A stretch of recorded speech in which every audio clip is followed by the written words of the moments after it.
Two systems that I really enjoy in any survival game is usually farming and fishing. Now, 7 Days to Die doesn't have fishing, however, it does have a farming system. Now, the farming system in 7 Days to Die can be extremely beneficial to use, but is also a very optional system. You can easily play through the entirety of a playthrough in 7 Days to Die without ever farming a single thing. However, if you do like to farm, you are going to receive some obvious benefits. Now, to start things off, to get your farming started in 7 Days to Die, you are going to need farm plot blocks. These are craftable right from day 1, level 1, with some very easy to find resources. Things like rotting flesh can easily be left behind as you're doing other POIs. However, if you decide to collect it, you can get your farm plot blocks started right away. In addition to that, if you're doing trader quests and collecting your airdrops, you no doubt at some point will run into these farm bundles. Farm bundles are going to give you an assortment of seeds, and it's going to give you some farm plot blocks and some of the Southern Farming magazines to help you on your journey. The magazines for farming in 7 Days to Die are 100% seed related. So by going through and collecting all the magazines, you're then going to be able to make every seed in the game and not be dependent on finding it yourself. One of the things that are extremely valuable about these farm plot blocks is they're completely movable. So say you're just getting started, you've got yourself a few farm plot blocks, but you want to up and move your base later, you can just destroy these farm plot blocks, and it gives you the plot block back. So you never run out, you never lose out on crafting a farm plot block. No matter how many times you move, you're always going to be able to just pick it back up, and you'll get that plot block back. Now, when harvesting crops in 7 Days to Die, if you find a crop growing in the world and you harvest it, you are going to get one of the crop. Every crop is exactly the same as far as its grow time and its harvest schedule or harvest amounts, and any player planted crop you're going to harvest, you're going to get 2 of that crop, but additionally you're going to have a 50% chance of getting a seed back. So 50% of the time, you are going to be able to sustain without putting any points or having any armor. You will be able to sustain your farming 50% of the time. Now, with that in mind, that means you're always at some point going to run out and not have things to replant. No matter how good your luck is with getting that 50% seed harvest, at some point, you're just not going to get it back. And that is an example right there. Now, when you plant a crop, there is 3 stages to every crop's growth. There is the seed stage, which is the state as the crop is planted. So the second you plant, you're going to instantly be in the seed stage. Then there is the growing stage, which is the second stage.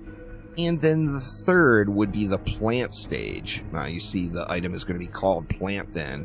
I think super corn doesn't, but yeah, regular corn, everything else is going to be called a plant except the mushrooms. So you've got the seed stage, the growing stage, and the plant stage. These are all on a real-time timer. It takes 63 minutes to go through each stage. Let's just call it an hour, which means if you're on default game settings and you're using 1-hour days, it's going to take 2 days for you to get a plant to harvest. Now, of course, if you're on 120-minute days, you're going to get a harvest nearly every day. And if you're on only, say, 30-minute days, it's going to take you twice as many days to get your harvested crop. So I mentioned armor sets, and one of the additions is the armor sets in 1.0, and of course there is a farming outfit. The chest and the boots particularly are crucial to directly farming. The chest piece at tier 6 is going to give you 100% crop harvest bonus, and the farmer boots are going to give you an additional 20% to harvest a seed.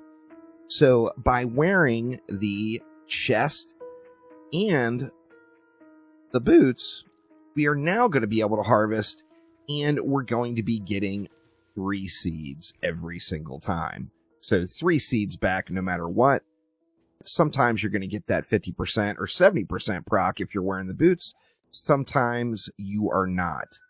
Now you can bump your sustainability with a tier 6 chest piece up to 100% by adding just 1 point into living off the land. 1 point on living off the land is going to double the harvest of wild or planted crops. Additionally, it's going to make farm plots just 30% less to craft. So if we look at crafting a farm plot now, it's only going to require 7 of those rotting flesh instead of the 10. Now with that chest piece equipped and with the 1 point into living off the land, we are now at 100% sustainability. Every time, no matter what, we are going to get 5 crops back. This means that no matter what happens, we are always going to be able to replant our seeds. This will give us 100% sustainability, but we won't always have a 100% profit out of the deal. Now, even though the tier 6 armor is quite good, you can still get value, of course, right early in game by using any tier armor. So at tier 1, that chest piece is going to give you a 10% crop harvest bonus, and the boots are going to give you a 2% seed harvest bonus. The easiest way, in my opinion, to manage these is just keep a chest next to your farm. Anytime you go to harvest, grab your items and put it on. Now, with this being said, the sweet spot, of course, to maximize your farming would be to use that farmer chest and the farmer boots, but additionally have 3 points into living off the land. When you have 3 points into living off the land, you are going to not only sustain your replanting, but you're also always going to net a profit. Now, say you don't even have those tier 1 armor pieces yet, and you have no farmer gear to use whatsoever, then just by having the 3 points in living off the land, you are going to have 100% sustainability as well on anything that you harvest. So you may not always get a profit. However, every single time you are going to be able to replant and keep those crops growing. Now, what you grow is really up to you, depending on how much you embrace or like the farming system and what you like to get growing. How large of a farm you want, etc. will depend on what you want to grow, but there are a few good things to grow. As you see, we've been harvesting cotton and super corn. These are 2 key items to get growing. Now, super corn is only going to be, it's going to be a little harder to come by. That's why you're going to want to start its production whenever you can. I did do a where to locate the super corn video for all of the console pre-gens, for all my console friends out there. And super corn is going to give you the ability to make glue. Now, you will need your ear of super corn and a chemistry station, but this is going to automate your glue production throughout. Additionally, we can use cotton to make cloth. Now, by farming these 2 items, we are going to have one of the hottest commodities in the game, and that, of course, duct tape. We're going to need glue and cloth to make duct tape, and this automates our duct tape production. Now, duct tape, of course, is available as trader quest rewards, buying directly from the trader, binding out in the world.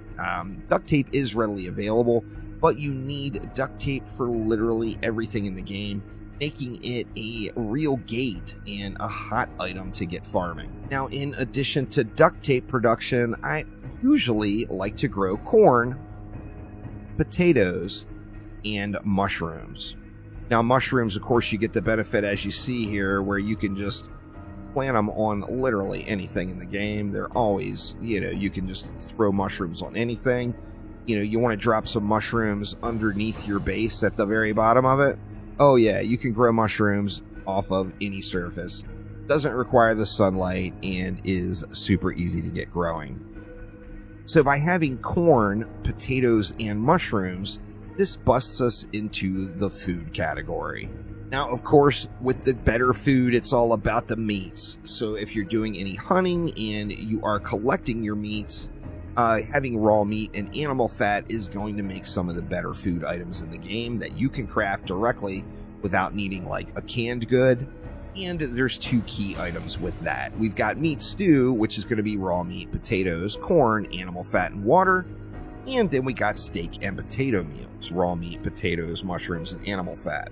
Now you're going to be able to craft both of these food items from that corn, potato, and mushrooms that you're growing, but you may not always have the meats. So if you don't have the meat, you can still take those potatoes, ear of corn, mushrooms, and water and make yourself some vegetable stew. Vegetable stew is going to be, as far as I know, it's the best food as far as 100% automation through farming only. So if you're not a fan of killing the furry animals out there and gathering that meat, you can sustain a vegetarian diet just through farming in 7 Days to Die. Now the meat stew is 50 food, 25 health, 20 water, and 20 stamina. The steak and potato meal is the same, 50 food, 25 health, 20 max stamina. However, you don't get that water value from the steak and potato meal, but additionally, it doesn't require any water to craft. So you don't put any water in, so you're not getting any water out. Now, the vegetable stew is a lower quality product at 31 food, 15 health, 20 water, and 20 max stamina. But here, of course, the benefit is you never have to go out and hunt any deer or kill any of the furries. Now, as I mentioned, farming is definitely an optional program in 7 Days to Die, and I personally believe that there's one thing that they could make a change to, which wouldn't change any of the game's systems, that would make farming much, much more rewarding, and I think it would entice even non-farmers to do some farming. And that is add in buff food. Food that gives you a buff. Buffs already exist through the game.